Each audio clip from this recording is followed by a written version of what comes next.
An inspiring story about an explorer who's making a comeback against all odds. His name is Eric Larsen, world-renowned polar adventurer. He's known for pushing himself to the limit, but back in 2021, his limits were tested by a cancer diagnosis. Lead national correspondent David Begnaud shows us his emotional journey. Eric Larsen is packing for a trip he never thought he'd make. A journey to the North Pole. It's not the destination that he assumed was out of reach. He's been to the North Pole 6 times already. North Pole! What's incredible is that he's able to travel again at all. You see, back in 2021, the 51-year-old Larsen was diagnosed with colon cancer. He says the doctors told him it was terminal. Hearing that news and trying to think about what those few years would be like with my family and my young kids, was, to say it was difficult is the extreme understatement. But the prognosis was wrong.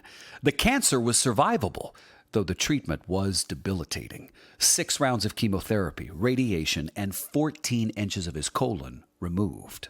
What was your lowest point during the cancer? I mean, how much time do you have? There are so many low points.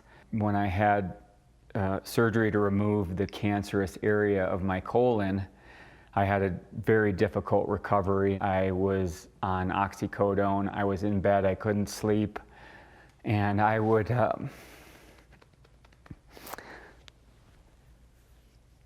wake up in the middle of the night and just try to walk around the room. I could barely get out of bed. It was so much pain. Larsen always had a major advantage on most people because years of adventure taught him how to survive in the harshest conditions. He is, after all, one of the world's leading polar explorers. In 2006, he and a partner did the first ever summer expedition to the North Pole. In 2010, he became the first person to journey to the North Pole, the South Pole, and Mount Everest in the same year. Long day, cold wind. I think with the wind chill it was close to 60 below. How many times have you almost died doing this?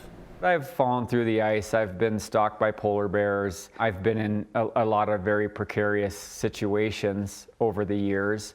And you get a little bit of a gallows humor with that, you know, in the sense like, oh, that was close. Let's just keep going. The cancer is what grounded him. One of the chemo drugs diminished what he calls his superpower, the ability to withstand cold. Opening the refrigerator to putting a glass of cool water to my lips and have intense pins and needles instantly impact whatever area that cold was touching was debilitating. And I live in a cold environment too, so it's not just about opening the refrigerator, but it's going outside. Like actually getting to the chemo treatment was a major obstacle. Still, though, he never lost his passion for polar exploration, even though he calls it one of the most boring sports. What is it about going to the extreme that really does it for you? What I do is just part of who I am. I don't wake up in the morning and say, oh, why am I going to do this? I just do it. And so it's just how I was built. What makes it boring, though? You're traveling across a big, vast, white nothingness. Oftentimes, you know, I've spent days and weeks in conditions where the visibility is like being on the inside of a ping pong ball. You can't even see the horizon. But now he's looking clear across that horizon, back to adventure and back to the North Pole. I get the notion of doing this before you have cancer. But after you survive cancer, why put your body through that again? That's a good question. And it's one that I'm wrestling with, quite honestly. I don't like being away from my family as much anymore.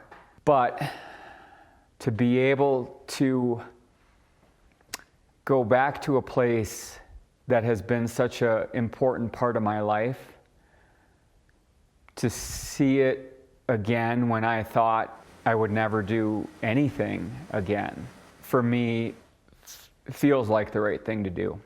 This time, he's headed to the North Pole as a guide to show others what most of us will never get to experience. You see, we can't all relate to his record-setting life, but we can relate to pain and newfound perspective. I'm talking to a man who set out to explore some of the far-flung places of the earth, but am I also looking at a man who's still searching to find himself? Yeah. You know, I used to go on these trips and I thought if I could do the hardest thing for as long as I could, I would have an epiphany where it all came clear, that I would know everything. And what I've realized is that's never going to happen. I'm still looking for the answers that I know I'll never find, but the search has value and the effort has value in my mind, and coming back has value. Coming back has value. I love that. As we speak, he's on his way to the North Pole. Headed there now. Bravo, bravo, bravo, David, to you and Eric Larsen. I loved your question about why do you go back. I would think it's part of his healing, don't you think, after listening to what he had to say? Absolutely, no doubt. But he's so conflicted, being a father and a husband and a survivor. And does he owe more to them than he owes to his own joy, so to speak? Yeah. It also shows you everybody's going through something. That's right. Everybody's going Even through as something. you are projecting this image of toughness and resilience by doing things that 99% of us can't do, you still find it within yourself. As you asked him, David, that he's still looking in himself for the answers. Thank you, David. Thank you very much, much. David.